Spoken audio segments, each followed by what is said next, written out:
Hello and welcome to today's episode of Authentic Achievements, where it's my absolute delight to be joined by the fabulous Glenn Poulos. Glenn, welcome. Hi, Kim. Thanks for having me today. Great to be here. Oh, it's a pleasure, and I'm so looking forward to this conversation. And as we found out just a few minutes ago, we could get stuck in quite quick. So before we do, let me share with the audience just a little bit more about you. So Glenn is an entrepreneur and strategist building his third company, Prog USA, which supplies tools and equipment that help test and strengthen the modern power grid. His work supports utility contractors and the growing demand tied to data centers and AI-powered needs. Glenn started his first company at 29 and grew it for 15 years before a strong exit. He later co-founded Gap Wireless and helped grow it past 80 million in sales before another 8-figure exit. After 2 wins in tech and distribution, he moved from Toronto to Orlando to lead Prog USA and step into a new industry, new customers, new products, and a new country. He believes growth comes from changing lanes when others stay put. Glenn is a seasoned sales strategist and the award-winning author of Never Sit in the Lobby. He also runs 2 AI training projects and performs as a voiceover actor and charity DJ under the name Fossil. I don't even know where to start. There's so much in there, Glenn. Could you kind of bring it to life for us a little bit more, please? Yeah, and also there's also my 2 dogs that come along with the show, right? Too. So I see you've got 2 as well, and should be lots of fun. So it should be. It could turn into a doggy daycare.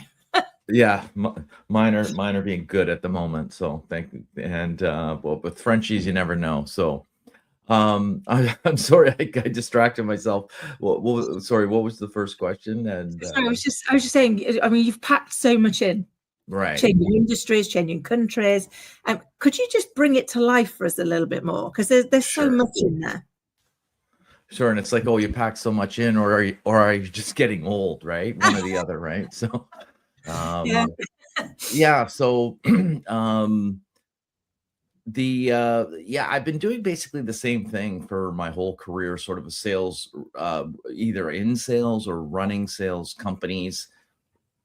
And the recipe works well, and I've been doing it. This is my 3rd time, and I switched from telecom to power. I moved countries, as I had mentioned in the show notes, and I did that for a few reasons. One, the weather in Florida is better. I like it there.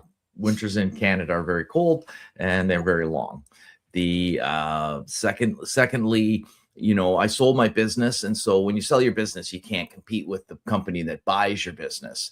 And so I was very confusing about what to do or how to do it and stay on side with the rules and regs of all that. Right. So by switching customers, technologies, countries, markets, customers, everything, obviously I'm very safe in that regard. Right. So that was one of the reasons. And I, with the third entity, I didn't want to start from scratch. So I wanted to buy a business, and, serendipitously it was in Florida. And so that was I wanted to be there. I found a business in Florida. It was in the same kind of distribution world that I came from, buying products, showing them to customers, selling them.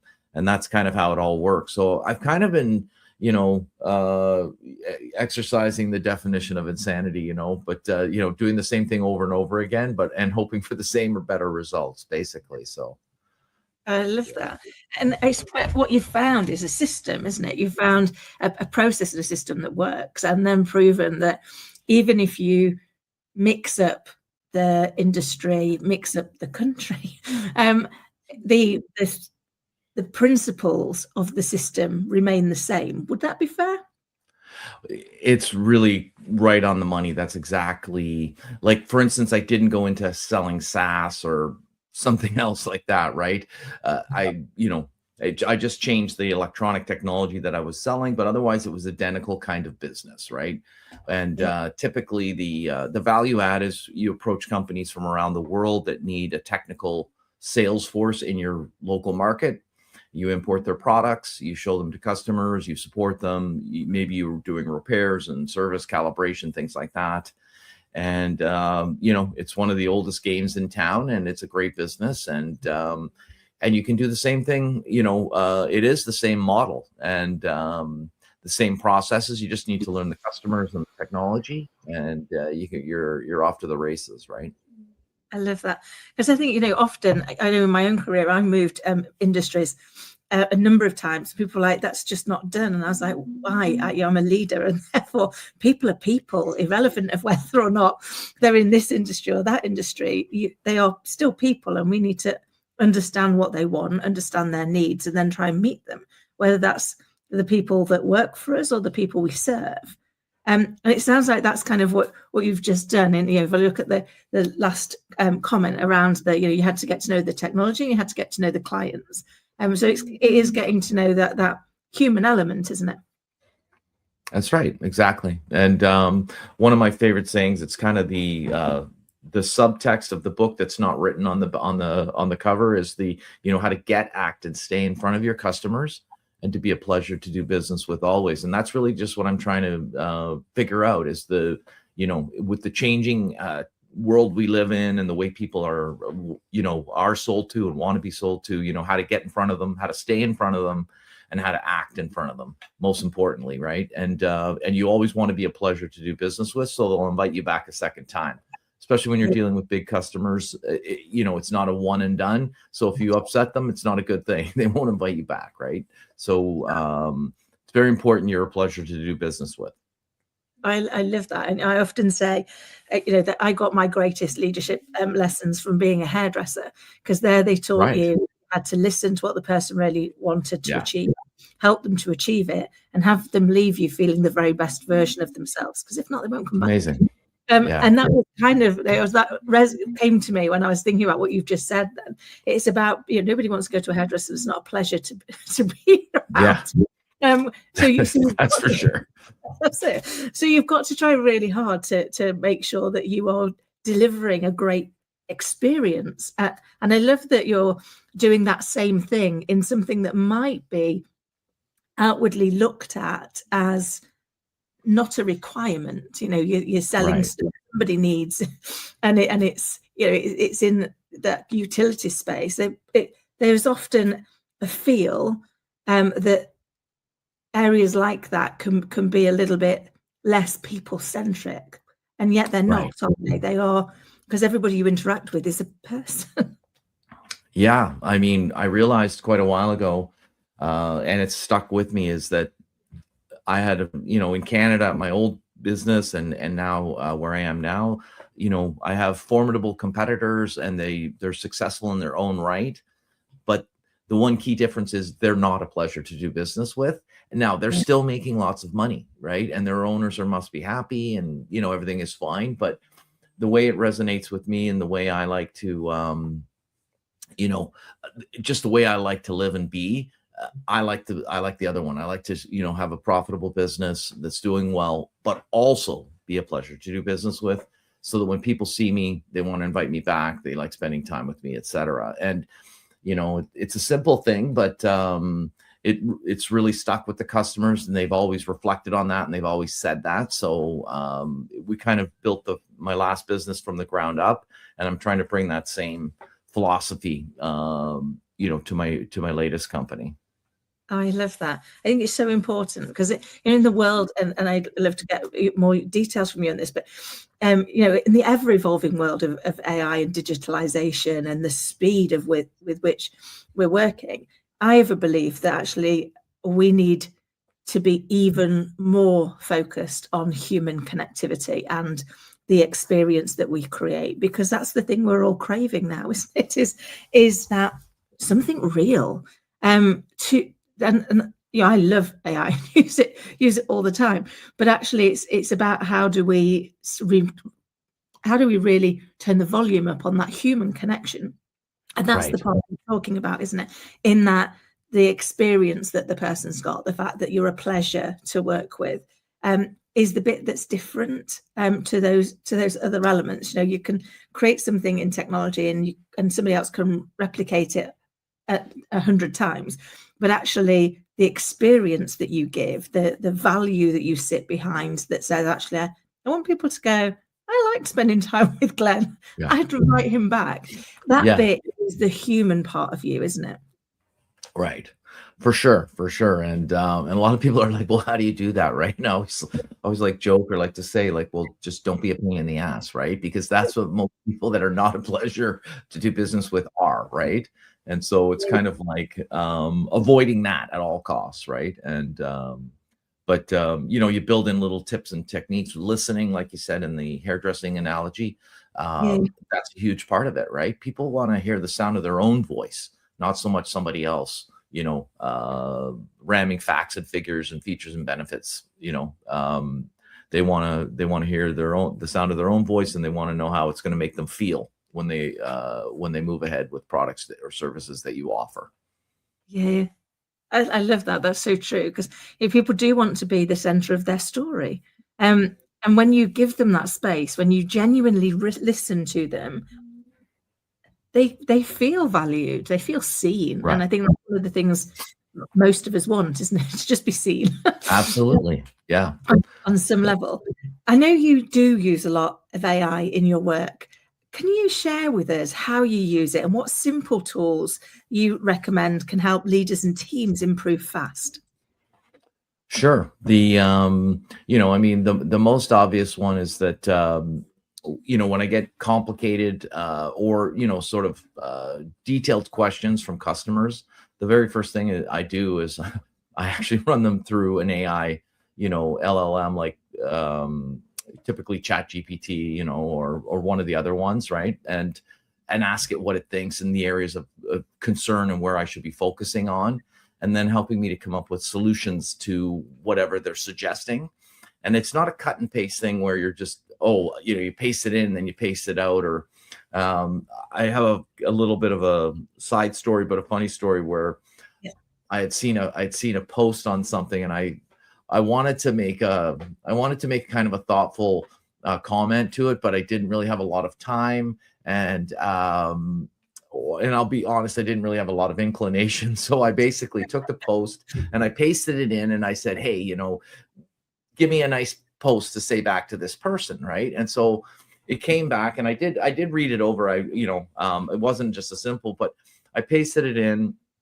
What I got back was clearly they had taken my comment and put it in AI and pasted what AI said to me back. And so I have AI, you know, congratulating them on their new job, and then they're thanking me for my thoughtful comments from AI. And it's like, well, AI is having a wonderful conversation here, right?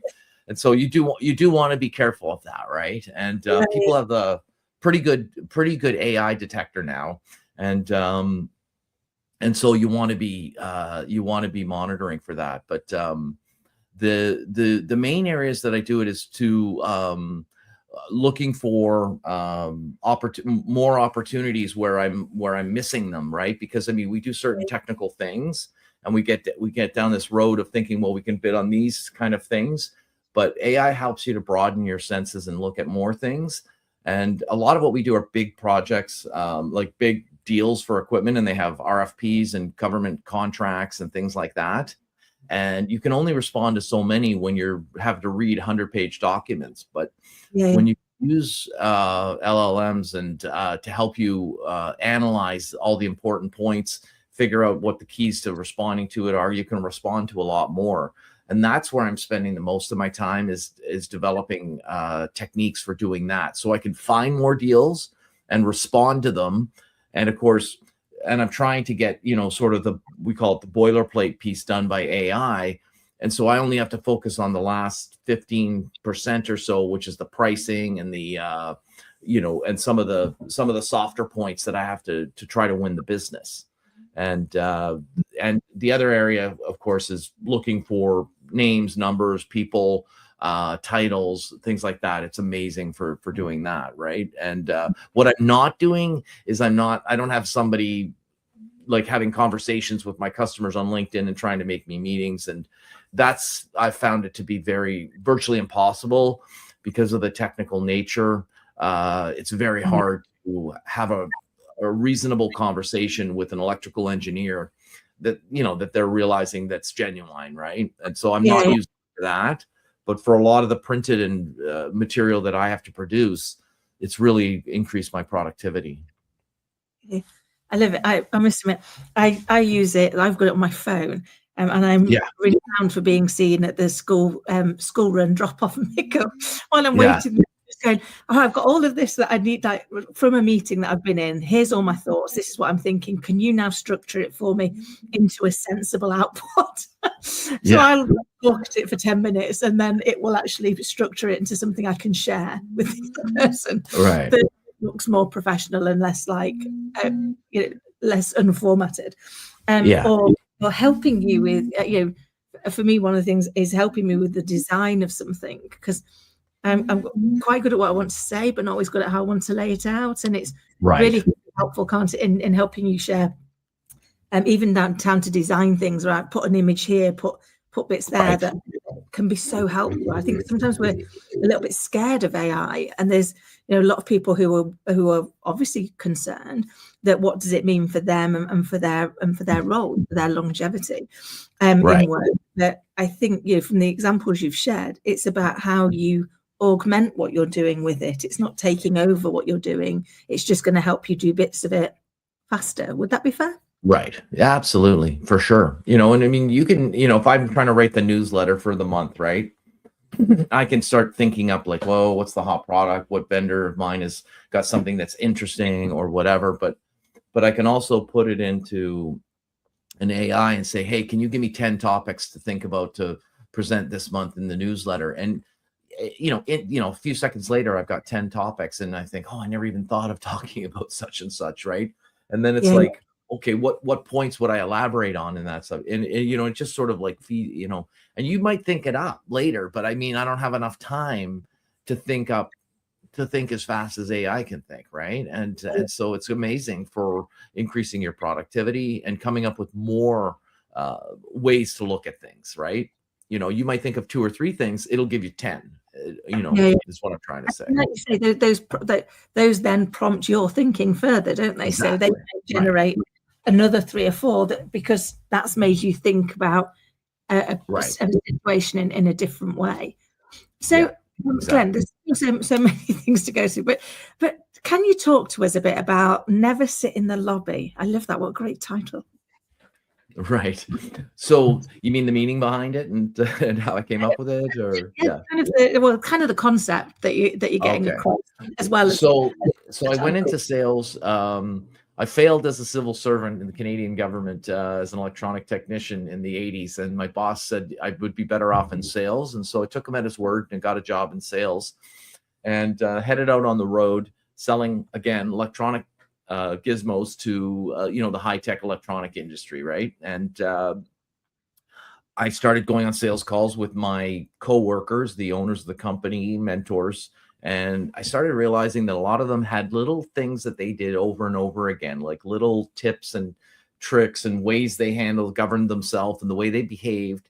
And so I started writing them down, and I would see some funny stories, or I'd see some funny, gauge on some different ways people would react to certain things.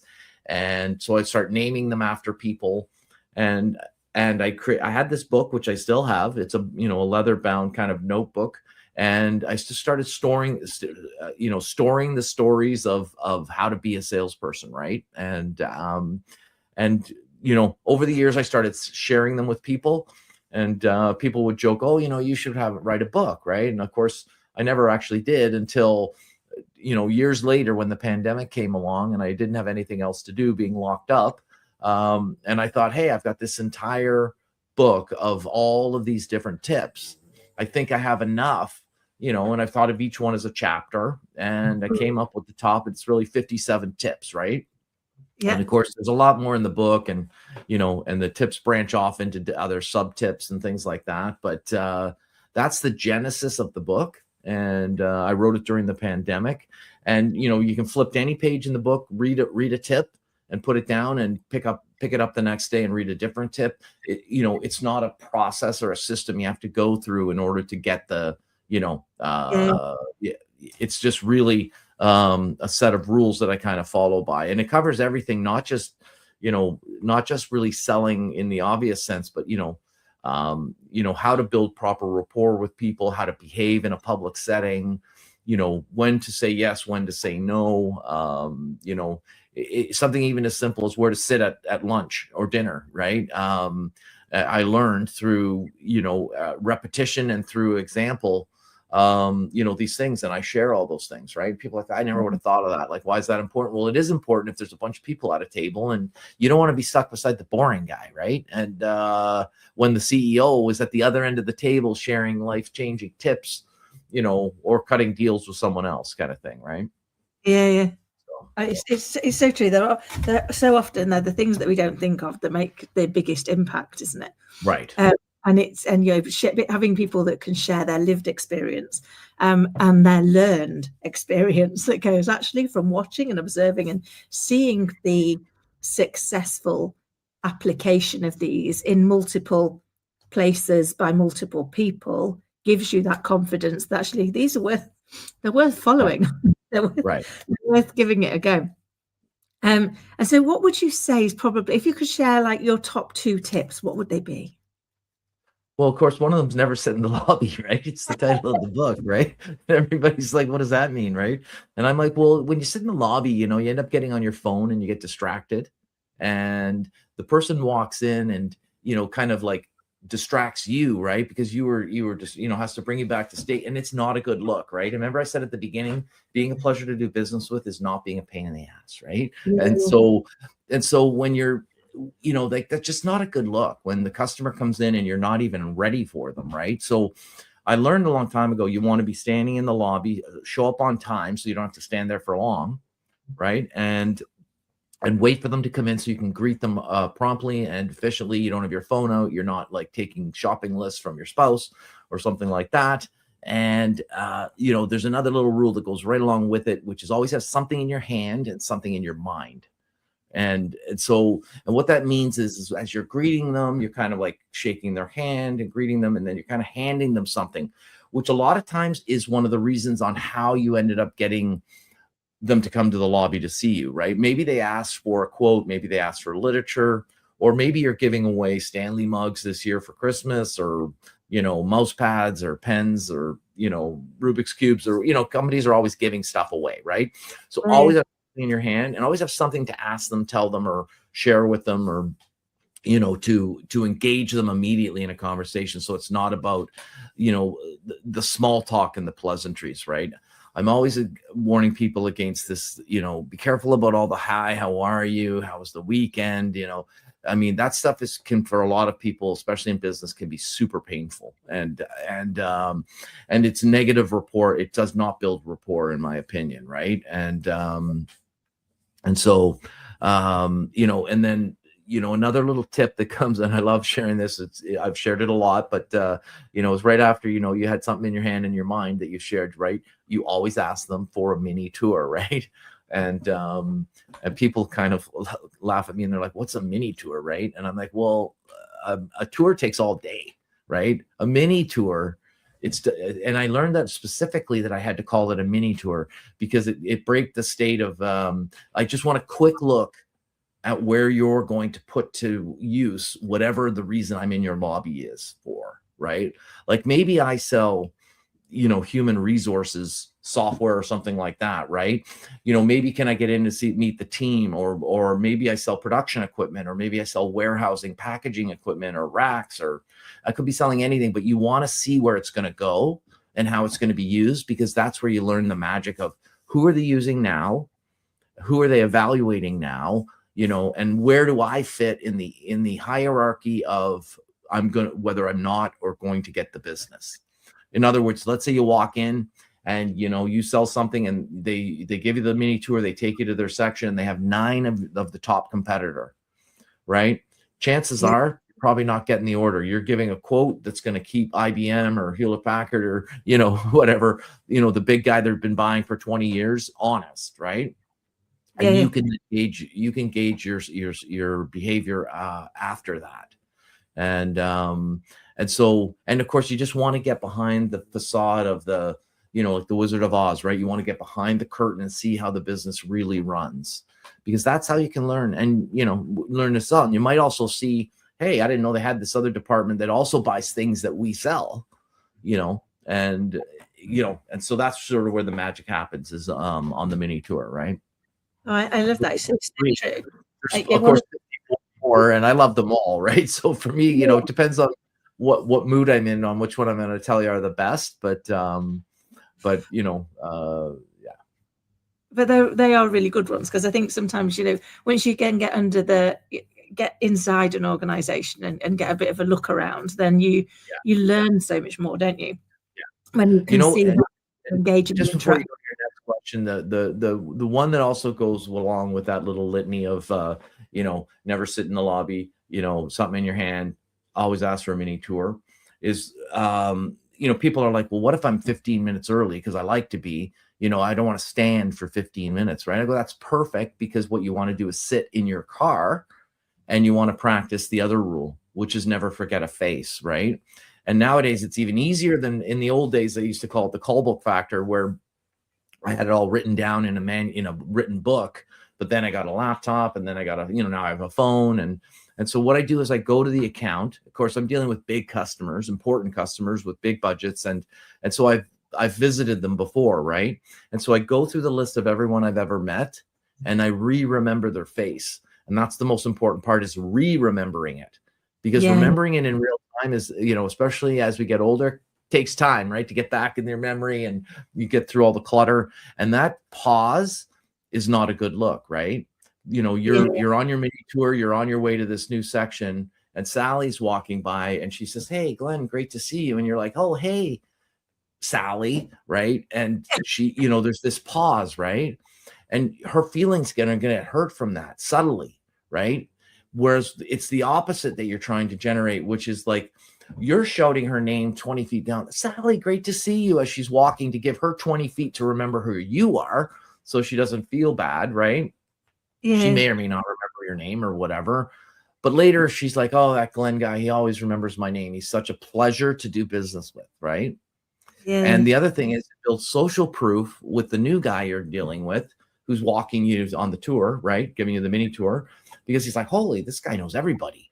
And there's nothing worse than, walking into a situation where the person remembers your name and you, for the life of you, can't remember their name, right? It's just, it's all happened a million times to us all, and it's super uncomfortable. And that look on your face is just, it's unmistakable, right? You can't hide that you're feeling bad about it, and you can't remember their name, and you can't figure out a way to get their name, right? And so always, never forget a face is one of the fourth rule in that series. And I love sharing it because it's a good tip, and it only takes a minute to do it.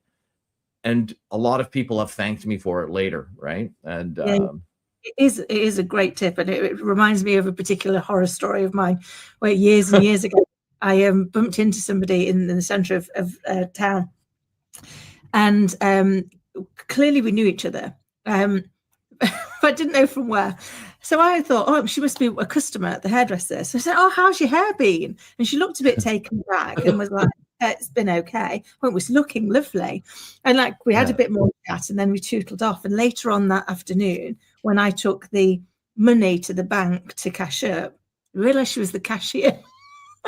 She was not a client of mine. She knew me because I went in regularly to get change, and I had to explain to her. So I'm so sorry. Right. I knew your face. I just couldn't work out where I knew you from. Yeah. I just thought maybe my hair normally looked rubbish. No, I just assumed. So we did actually become good friends, but I think that's such a great tip in kind of just making sure you're really prepared, and that you are being present with the person from the beginning. Right. Glenn, you've already shared so many amazing tips. I can't believe where the time's gone. It's just flown. Can you share with us how people can get in touch with you and who you help? Sure. So, I'm typically collaborating, and, I'm not someone that's charging for my time or anything like that, right? I share freely and liberally. I'm on LinkedIn every day. I'm a top voice on LinkedIn. That's the best way to get a hold of me. You can connect with me, collaborate, ask questions, discuss ideas, what have you. You can also connect through my website, but LinkedIn's faster and better and easier. And I'm happy to talk to anyone and share ideas and things like that. And that's the best way. And I would love to talk to anybody and in your crowd. Bless you. Thank you so very much. And for anybody who didn't get to scribble any of that down, please don't worry. All the details of how to get in touch with Glenn are down below in the show notes. So you can find them there and connect, see where the conversation takes you. Glenn, thank you so much for sharing your insight, your lived experience, and your top tips to help us stay present and connected. I really appreciate it. Thank you. Thanks for having me. Pleasure. And to everybody listening and watching, I hope you found today's episode to be as insightful, inspiring, and actionable as I have. And until next time, take care.